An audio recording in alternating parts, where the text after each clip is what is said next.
네, 안녕하세요. 다사다난 헬스 플랫폼 서비스 개발 경험기 발표를 진행하게 될 곽창근 최성재입니다. 저희 세션에 참여해주신 모든 여러분 정말 감사드립니다. 네, 우선 발표에 앞서서 간단한 자기소개부터 드리도록 하겠습니다. 저는 삼성전자 SR 데이터 서비스랩 헬스 플랫폼 파트에서 근무하고 있는 곽창근입니다. 최근 삼성 헬스 스택의 1.0 정식 버전이 릴리즈 되었었는데요. 삼성 헬스 스택에서 백엔드 개발을 주로 담당하였었습니다.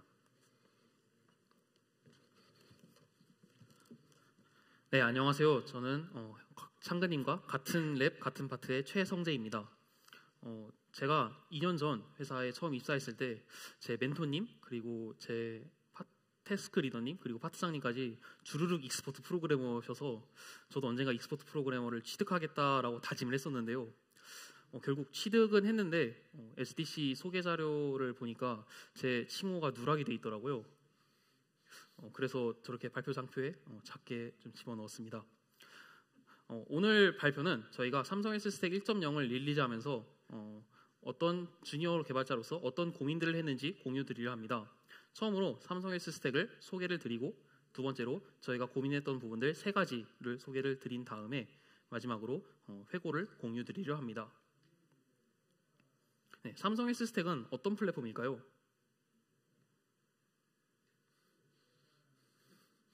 네, 이 말을 많이 해보셨거나 아니면 많이 들어보셨거나 많이 해보셨을 거라고 생각을 합니다. 저도 이 말을 많이 들었었는데요. 이 말을 좀 들었어야 했는데 좀 후회가 되네요. 근데 저는 어느 날 이런 생각을 했습니다. 과연 정말 빨리 자는 거랑 키랑 상관관계가 있을까? 과연 이걸 실험적으로 증명할 수 있을까? 같은 생각을 했었습니다. 그럼 이거를 실험적으로 증명하려면 어떤 기반이 필요할까요? 우선 수면 측정을 하기 위한 갤럭시 워치가 필요합니다. 그리고 그 모아진 수면 데이터들을 서버로 보낼 수 있는 어플리케이션, 그리고 그 헬스 데이터들을 저장할 수 있는 서버, 그리고 마지막으로 서버로부터 데이터를 가져와서 연구자에게 분석을 편하게 할 수 있는 분석 도구가 필요합니다. 그럼 이것들을 개발하는데, 준비하는데 얼마나 긴 시간이 걸릴까요? 어플리케이션 한 4달, 그리고 서버 한 4달, 그리고 분석 도구 한 4달, 이렇게 한 1년이 걸리지 않을까요? 연구원은 연구를 시작도 하지 않았는데 벌써 1년의 시간을 날리게 생겼습니다. 그래서 지금 연구원한테 저렇게 빨간 두통이 오기 시작했습니다. 삼성 헬스 스택은 이 점에 착안해서 시작을 되었는데요.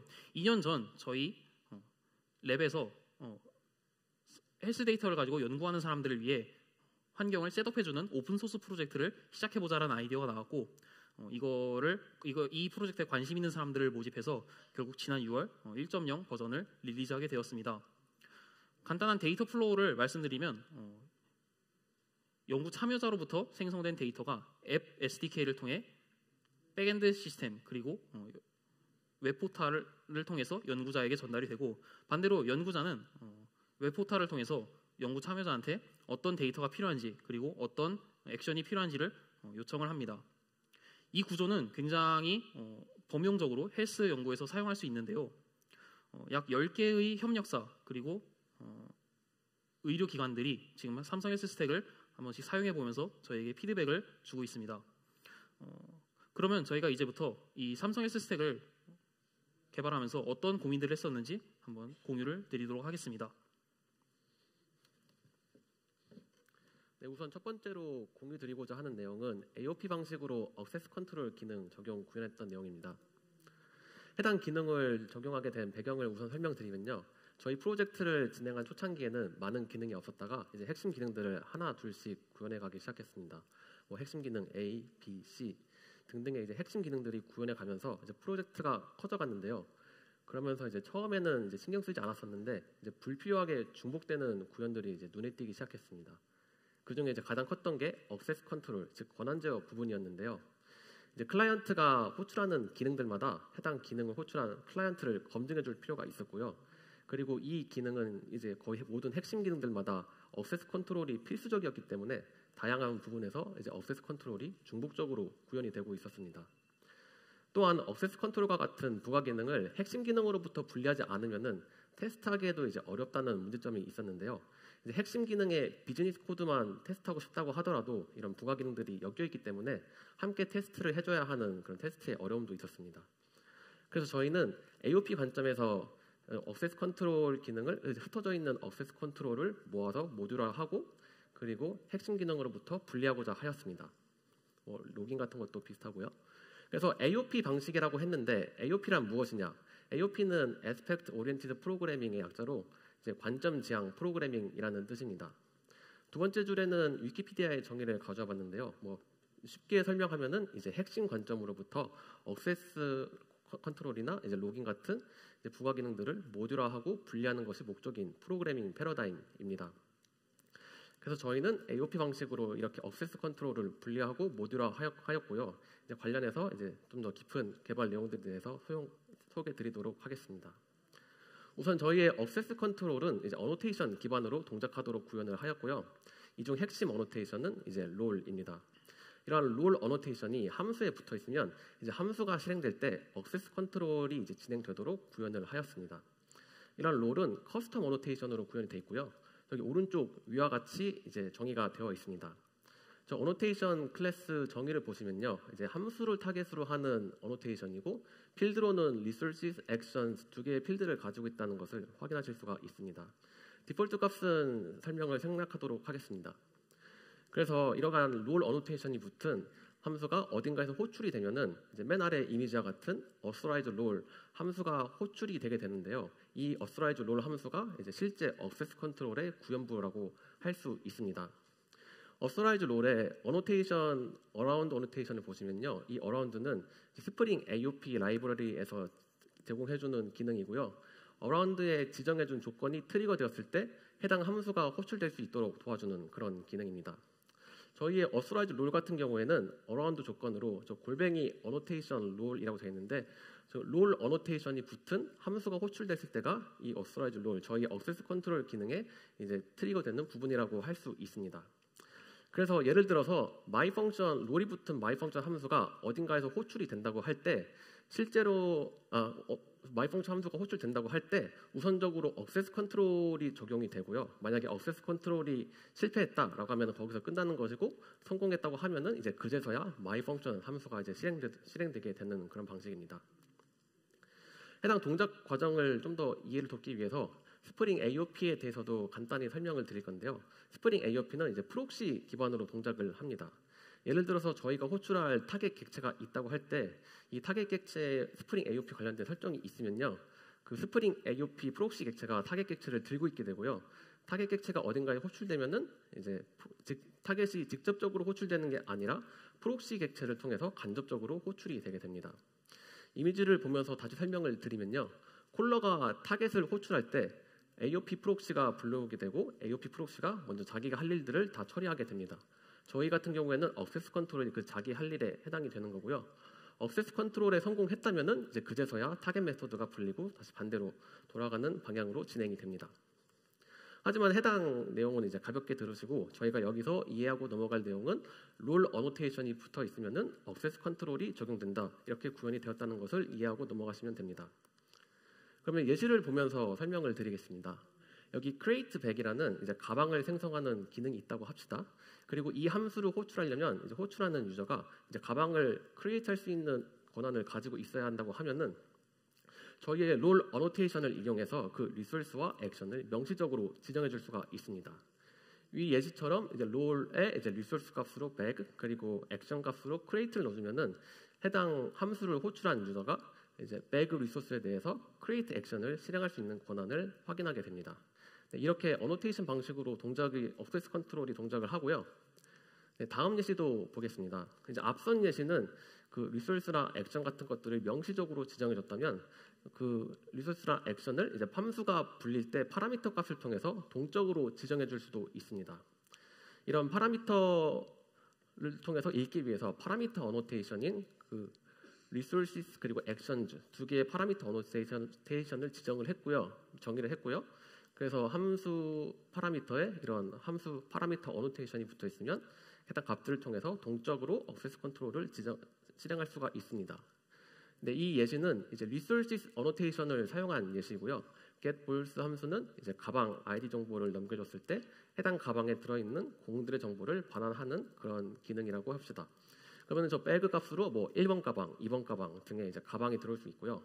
예를 들어서 이제 유저가 뭐 1번 가방을 넘겨줬다라고 하면은 해당 유저에 대해서 1번 가방을 리드할 수 있는 권한을 확인하게 됩니다. 네, 리소스와 마찬가지로 액션 또한 이렇게 이제 어노테이션으로 지정을 해줄 수가 있고요. 이것도 뭐 예를 들어서 뭐 백으로 3번 가방 그리고 액션으로는 뭐 딜리트가 들어갔다라고 하면은 해당 유저가 3번 가방에 대한 딜리트 액션을 수행할 수 있는 권한을 확인하게 됩니다. 네, 이런 식으로 해가지고 저희는 어노테이션 기반 AOP 방식으로 액세스 컨트롤을 구현하여서 이제 비즈니스 코드로부터 액세스 컨트롤과 같은 부가 기능을 성공적으로 분리를 해내었습니다. 그래서 이제 비즈니스 코드는 더욱 비즈니스 코드에만 집중할 수 있게 되었고요. 권한 제어는 더욱 권한 제어에만 집중할 수 있게 되었습니다. 또한 이제 핵심 기능과 부가 기능을 분리하였기 때문에 코드 가독성 또한 높아졌다고 할 수 있고 유지 보수 테스트하기에도 용이해졌다고 할 수가 있습니다. 저희의 액세스 컨트롤은 이 외에도 더 다양한 기능들이 있는데요. 하지만 앞에서 설명한 내용들만으로도 이제 액세스 컨트롤을 이제 효과적으로 비즈니스 코드로부터 분리해낸 그런 부분들을 설명했다 생각하기 때문에 이런 다른 기능들은 가볍게 설명하고 넘어가도록 하겠습니다. 첫 번째는 롤즈 어노테이션인데요. 이 롤즈 어노테이션을 사용하면은 이제 하나 이상의 롤을 적용할 수 있는 그런 기능입니다. 그 다음은 이제 파라미터 어노테이션인 리소스랑 액션 어노테이션에 ID를 지정해 줄 수 있는 그런 기능인데요. 이렇게 ID를 지정해 줌으로써 더욱 이제 유연하고 그리고 더욱 강력한 권한 제어가 가능합니다. 저희 액세스 컨트롤 기능은 이제 추후 삼성 헬스 스택 다음 버전에서 적용되어 나올 예정이고요. 혹시 관심 있으신 분들은 저희 오픈소스 깃허브에도 방문해 주셔서 많은 관심 부탁드립니다. 네, 다음 포인트는 사용자 응답 기반 동적 설베이입니다. 설문 데이터는 헬스 데이터에서 굉장히 중요한 위치를 차지하고 있습니다. 왜냐하면 1부터 10까지 중 어느 정도의 통증을 느끼고 있다, 아니면 오늘 컨디션이 어떻다, 이런 종류의 데이터는 설문을 통해서만 얻을 수 있는 데이터이기 때문입니다. 저희 삼성 헬스 스택에서는 이미 0.9 버전의 이 설문 서베이 모듈 개발을 마쳤었는데요. 이번 1.0 업데이트에서는 더욱더 그 설문 기능을 고도화시켰습니다. 바로 사용자 응답을 기반하여 동적으로 서베이를 바꾸어 보는 건데요. 그림을 한번 보겠습니다. 유저가 심장병과 관련된 가족력이 있는가라는 질문에 예라고 대답했을 경우 심장병과 관련된 더 자세한 질문들을 물어봅니다. 그리고 아니요라고 누른 경우에는 다른 질문들을 물어보게 됩니다. 이 기능을 구현하기 위해 저희가 가장 처음으로 생각했던 건 브랜치 로직을 정의하는 거였습니다. 브랜치 로직이란 이전 사용자 응답을 기반하여 다음에 어떤 질문을 보여줄 것인지 계산하는 함수라고 생각하시면 됩니다. 이 브랜치 로직에는 여러 개의 룰이 있을 수 있는데요. 각각의 룰에는 조건 그리고 다음 질문이 있습니다. 예를 들어 심장병 관련 가족력이 있다 하면 다음 질문으로 심장병 관련된 내용을 보여주고, 당뇨병 가족력이 있다라는 조건이 충족되면 당뇨병 관련 질문을 더 보여주는 식으로 동작을 합니다. 이 브랜치 로직에서 가장 구현하기 까다로운 부분이 어디일까요? 바로 조건입니다. 조건에 대한 구현이 까다로운 이유는 조건에 해당하는 연산이 여러 종류가 있을 수 있기 때문이고, 그리고 저희가 그 조건이라는 것을 실제로 계산해서 실행해서 참인지 거짓인지 밝혀내야 하기 때문입니다. 그래서 저희는 조건의 연산이 어떤 것이 있는지 유즈케이스 조사를 통해 분류를 하였고 4가지 정도가 나왔습니다. 가장 처음으로 응답 여부, 암 관련된 가족력이 있다 하면은 암과 관련된 질문을 더 많이 보여주고, 심혈관 질환 관련 가족력이 있다 하면 그거에 관한 질문을 더 많이 보여주는 겁니다. 두 번째로는 응답 개수. 공황장애 자가 진단 같은 경우엔 10개의 증상 중에 4개 이상에 해당된다라고 하면 공황장애가 있을 수 있다라고 판단하는데요. 그렇기 때문에 유저가 응답한 개수도 셀 수 있어야 합니다. 그리고 세 번째로 산술연산. 1부터 10까지 통증 중 7 이상으로 아프다. 또는 5개의 질문들의 점수를 매겼을 때 그 5개의 점수에 대한 합이 30점이 넘어간다. 이런 것들을 그 건강검진 같은 데서 보신 적이 있으실 건데요. 이렇게 여러 유저들이 응답한 것에 대한 산술적인 연산이 필요합니다. 그리고 마지막으로 이것들을 모두 섞어서 계산하는 논리적 연산도 필요한데요. 이 논리 연산에서는 예를 들어 유저가 잦은 음주를 하면서 그러면서 동시에 본인이 기억력에 문제가 있다고 생각한다라고 한다면 알코올성 치매를 의심해 볼 수도 있겠죠. 이 네 가지 종류의 연산을 모두 포함할 수 있고 그 다음에 동시에 연산할 수 있는 자료 구조는 어떤 것이 있을까요? 저희 삼성 헬스스택 팀에서는 이것에 관한 굉장히 고민을 많이 했었고 그리고 선택된 자료 구조는 바로 수식트리입니다. 수식트리는 수식을 이용하여 트리를 이용하여 수식을 표현한 자료 구조인데요. 간단히 말씀드리면 그냥 위 페런트의 연산자로 차일드를 연산한다라고 생각하시면 됩니다. 이 수식 트리를 이용해서 브랜치 로직을 사용하였을 때 브랜치 로직의 수식 트리를 사용했을 때 얻을 수 있는 장점으로는 크게 두 가지가 있는데요. 첫 번째로 다양한 연산자를 구현할 수 있다. 만약 모듈화를 잘 시켜서 구현을 하였을 때 예를 들어 저희가 이 트리에 챗 GPT에게 유저의 응답을 약간 요약하여 나타내고 싶다. 같은 연산을 구현하고 싶으면 그냥 그 연산자 모듈을 추가하면 됩니다. 그리고 두 번째 장점으로는 바로 연산자 우선순위를 고려할 필요가 없다는 겁니다. 트리가 그려진 그대로 연산을 하면 되니까요. 그러면 이렇게 구현된 수식 트리를 한번 미리 보겠습니다. 왼쪽을 한번 보시면은 유저가 입력한 응답이 5 이상 그리고 유저가 입력한 응답이 10 이하인 경우 왼쪽과 같은 수식 트리가 그려집니다. 그리고 오른쪽에 계시는 이제 여러 개의 응답에 대해서 계산을 할 수도 있는데요. A번 문제의 응답이 7이거나 또는 B 문제에 대한 응답이 4가 아닌 경우 오른쪽과 같은 수식 트리가 그려지게 됩니다. 그러면 저희는 이제 자료 구조를 선정을 했는데 이거를 실제로 어떻게 구현을 하면 좋을까요? 이 부분에서도 삼성 시스템에서 굉장히 많은 고민을 했었는데요. 왜냐하면 이 수식 트리를 실제로 실행하고 참거짓을 판단할 수 있어야 하기 때문입니다. 실제로 실행을 할 수 있어야 하기 때문에 처음에 나오는 아이디어는 쉘을 인테그레이션 하자 이런 식의 아이디어가 나오고 아니면 파서를 직접 다 구현해보자 이런 생각이 있었는데 그러던 중 저희는 엔틀러라는 라이브러리를 사용하게 됩니다. 엔틀러는 구조화된 언어에 대한 파서와 그리고 익스큐션 코드를 생성해주는 라이브러리입니다. 저희가 룰을 정의해주면 그거에 따른 렉서와 파서를 정의해줘서 밸리데이션 코드를 자동으로 생성해주고 그 다음에 익스큐션 코드를 쉽게 작성할 수 있도록 도와주는 라이브러리인데요. 이 엔틀러를 사용하는 대표적인 라이브러리들로는 그루비, 자와 파이썬, 하이버네이트, 프레스토, 트리노와 같은 프로젝트들이 어떤 유저의 인풋을 신텍스가 맞는지 계산하기 위해 엔틀러를 사용합니다.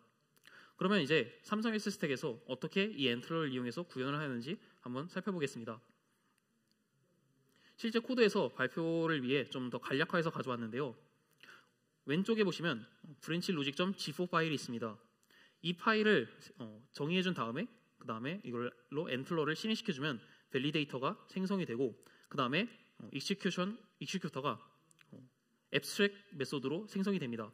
앱스트랙 메소드로 생성이 됐기 때문에 저희는 실제로 오버라이딩만 해주면 되는데요. 오른쪽의 코드를 한번 보시면 LT라는 연산자를 만났을 때 실제로 less than을 계산한다. GT라는 연산자를 만났으면 greater than을 연산한다 라고 정의를 해주면 됩니다. 이렇게 삼성 헬스스택에서는 사용자 응답 기반 동적 설베이를 구현을 완료하였고 이 기능으로 인해 얻을 수 있는 장점으로는 크게 두 가지가 있습니다. 첫 번째로 유저는 딱 필요한 질문에만 응답을 할 수 있기 때문에 굉장히 개인화된 경험을 할 수 있고 굉장히 편리한 경험을 할 수 있습니다. 두 번째로 연구자의 입장에서는 연구자가 유저가 꼭 필요한 질문에 응답을 하기 때문에 더욱더 정제된 데이터를 얻을 수 있게 되고 그렇기 때문에 연구 시간이 단축될 수 있으며 그리고 연구의 품질도 올라갈 수 있습니다. 네, 다음으로 클라우드 스토리지 서비스 개발 배포 경험에 대해서 공유드리겠습니다. 우선 클라우드 스토리지 서비스에 대해서 간략하게 설명을 드리면요. 클라우드 스토리지 서비스는 이제 삼성 헬스스택 백엔드 시스템 모듈 중에 하나이고요. 클라우드 스토리지로의 이제 오브젝트 파일 업로드, 다운로드, 삭제, 조회 등의 이제 기능을 제공해주는 그러한 모듈입니다. 삼성 헬스 스택에서는 실제로 해당 모듈을 사용을 해서 교육 콘텐츠를 보관하거나 아니면 액티비티 태스크 결과 데이터를 저장하거나 하는 등의 다양한 목적으로 사용하고 있습니다. 현재는 GCP나 아니면은 AWS, 애주어 세 개의 메이저 퍼블릭 클라우드를 지원하고 있고요. 이 중에서 원하시는 것을 선택해서 사용하시면 됩니다.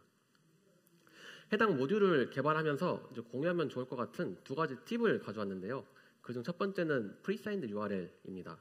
프리사인드 URL은 이제 잘 사용하면은 클라우드와 통신하는 백엔드의 부담을 크게 줄일 수 있는 그런 기능입니다. 한번 클라이언트가 저희가 파일을 업로드 다운로드하는 그러한 기능을 개발한다고 생각을 해봅시다. 그러면은 클라이언트가 파일을 업로드하려고 할 때 클라우드 스토리지로에 직접적인 접근 권한이 없기 때문에 접근 권한이 있는 백엔드에게 파일을 전달해 주면서 이거를 파일 업로드해줘라고 요청을 할 수가 있습니다. 그러면 이제 전달받은 백엔드 서버가 이제 클라우드로 이제 파일을 업로드할 수가 있겠죠. 또 이제 비슷하게 다운로드 같은 경우에도 이제 클라이언트가 백엔드 서버에게 이제 다운로드 요청을 보내면 백엔드 서버가 클라우드 스토리지에 접근을 해서 파일을 다운로드 받아오고 다운로드한 파일을 이제 클라이언트에게 전달해 줄 수가 있습니다. 네, 죄송합니다. 네, 이런 식으로 이제 생각해 볼 수가 있는데요. 네, 이러한 방식은 간단하지만 단점이 있습니다. 클라이언트의 숫자가 많아져가지고 파일을 요청하는 횟수가 늘어나거나 이제 그 파일들의 크기가 커지면은 이제 백엔드 서버의 부하 역시도 함께 커진다는 단점인데요. 네, 이 단점이 오는 이유는 클라이언트가 클라우드 스토리지로에 직접적인 접근 권한이 없기 때문에 중간에 백엔드가 이제 매개체가 되어서 파일을 전달해줘서 이런 부하가 온다고 할 수 있습니다. 네, 퍼블릭 클라우드에서 제공하는 프리사인드 URL 혹은 사인드 URL이라는 기능을 사용하면은 이제 클라이언트와 클라우드 간에 이제 일시적으로 접근 통신이 가능하도록 해줄 수가 있는데요. 방식은 간단합니다. 클라우드로의 접근 권한이 있는 백엔드에서 이제 접근하고자 하는 오브젝트로 일시적으로 접근이 가능한 URL을 발급을 받아서 이 URL을 클라이언트에게 전달을 해주면은 클라이언트가 이 URL로 직접 파일을 업로드, 다운로드하는 그런 방식입니다. 이렇게 일시적으로 접근이 가능한 URL을 사용하는 기능을 이제 프리사인드 URL 혹은 사인드 URL이라고 합니다. 두 가지 방식을 이제 함께 놓고 비교해 보면은 이제 프리사인드 URL을 사용할 경우에 백엔드가 이제 단순히 URL만 전달해 주면 되기 때문에 파일을 전송해 주는 과정에서 빠지게 되어서 백엔드로의 부담이 크게 줄어든다는 것을 비교 확인하실 수가 있습니다. 두 번째로 가져온 팁은 이제 서버를 배포할 때 유용한 팁인데요. 서버를 클라우드의 매니지드 쿠버네티스 상에 배포할 때 유용한 팁입니다. 우리가 이제 웹사이트에 접근을 해서 로그인을 한다고 했을 때 이제 아이디, 패스워드와 같은 크레덴셜 정보가 필요한데요. 서버 역시도 클라우드 리소스에 접근을 할 때 크레덴셜 정보가 필요합니다. AWS 같은 경우에는 액세스 키, 애주어 같은 경우에는 어카운트 키와 같은 것들이 그러한 크레덴셜인데요. 이러한 크레덴셜은 매우 강력합니다. 특히 이제 어드민 아니면 그 관리자, 유저의 크레덴셜일 경우에는 클라우드상의 거의 모든 리소스에 접근할 수 있기 때문에 더욱 강력하다고 할 수 있는데요. 그렇기에 이제 이러한 크레덴셜을 보안적으로 안전하게 사용하고 안전하게 관리하는 것이 중요하다고 할 수 있습니다. 그래서 서버에서 크레덴셜을 직접 들고 사용을 하면은 탈취될 위험이 있기 때문에 보안적으로도 위험하고 그리고 관리를 위해서도 많은 에너지가 든다고 할 수가 있는데요. 하지만 클라우드 리소스에 접근을 해야 되니까 크레덴셜 사용을 포기할 수 없을 수가 있습니다. 그러면은 크레덴셜을 좀 더 안전하게 사용하기 위해서 이제 다중 인증을 설정할 수가 있는데요. 특히 이제 사내 계정 같은 경우에는 사내 정책상 크레덴셜을 직접 사용할 수가 없고 이런 멀티팩터 인증, 즉 MFA 인증 같은 게 필수일 수가 있습니다. 하지만 이 경우에도 서버에서 사용하기에는 한계점이 존재합니다. MFA 인증을 하면은 이제 세션 토큰을 발급을 해주는데요. 이 세션 토큰은 보통 72시간 이내에 짧은 유효 기간을 가지고 있습니다. 그래서 서버에서 사용하려면 이 토큰을 주기적으로 갱신해 줄 필요가 있는데 만약에 서버에서 갱신을 못했다라고 하면은 서버가 다운될 우려도 있고 그리고 관리자가 매번 MFA 인증을 해주는 것도 큰 오버헤드가 드는 그런 작업입니다. 그래서 크레덴셜을 직접 저희가 사용하는 것은 이제 보안적으로도 위험하고 그리고 관리를 위해서도 많은 에너지가 든다고 할 수 있는데요. 만약에 EKS나 GK 같은 이제 클라우드 매니지드 쿠버네티스 서비스를 사용하면은 이러한 크레덴셜 관리에 많은 에너지를 줄일 수가 있습니다. 바로 크레덴셜을 직접 서버에서 사용하지 않고도 클라우드 리소스에 접근 가능하도록 하는 것인데요. 이제 방법은 간단합니다. 쿠버네티스 서비스 어카운트에다가 이제 클라우드 리소스에 접근할 수 있는 IAM 롤을 연동을 해주고 저희의 서버 파드에서는 이러한 서비스 어카운트를 사용해서 클라우드 리소스에 접근을 하는 것입니다. 네, 아래 예시는 이제 AWS EKS 상에 배포할 때 서비스 어카운트 야물 파일을 가져와 봤는데요.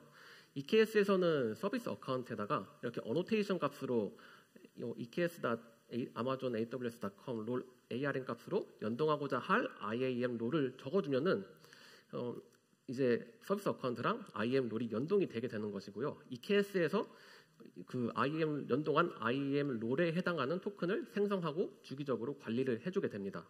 그러면 저희의 서버 파드에서는 이렇게 연동된 서비스 어카운트를 사용해가지고 클라우드 리소스에 접근할 수 있게 되는 것입니다.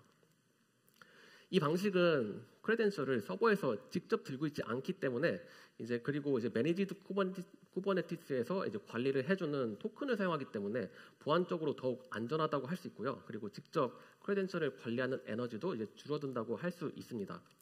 또한 클라우드 리소스에 접근이 필요한 다른 서비스를 배포한다고 할 때에도 미리 만들어놨던 서비스 어카운트만 연동을 해주면 되기 때문에 클라우드 쉽게 다른 서비스를 만들 때에도 쉽게 확장하고 유지하기에도 용이하다고 할 수가 있습니다. 네, 이렇게 해서 두 가지 팁을 공유를 드렸는데요. 혹시 여러분도 퍼블릭 클라우드를 사용할 일이 있으시다면 해당 팁을 적용해 보시는 것을 추천드립니다. 네, 마지막으로 삼성 헬스 스택 1.0을 릴리즈하면서 주니어 개발자로서 어떤 느낌들을 받았는지 회고해 드리겠습니다. 삼성 헬스 스택을 굉장히 저희가 신나게 개발을 했었는데요. 신나게 개발할 수 있었던 이유는 저희 팀의 개발 문화가 좋았기 때문이라고 생각을 합니다. 어떤 면에서 개발 문화가 좋았고 그것 때문에 어떤 성장할 수 있었는지 다음 페이지에서 한번 보겠습니다. 크게 5가지 정도의 키워드로 정리를 해봤는데요. 첫 번째 키워드는 의사결정입니다. 삼성 헬스스택에서는 피처단에서부터 저희 개발자들이 의사결정에 참여하여 어떤 피처가 개발 코스트가 높은지 또는 어떤 피처가 중요한지 같은 의사결정에 참여할 수 있었습니다. 그리고 두 번째로는 설계. 오픈소스로서 범용성이 높고 그리고 나중에 확장성이 좋은 코드를 작성하기 위해서 설계를 위해 많은 노력을 기울였는데요. 그 덕에 많은 경험을 할 수 있었다는 생각이 듭니다. 그리고 세 번째로 멘토링. 멘토링이 제도적으로 지원이 됐기 때문에 저 같은 경우 방금 발표 주신 창근님이 제 멘토님이셨는데요.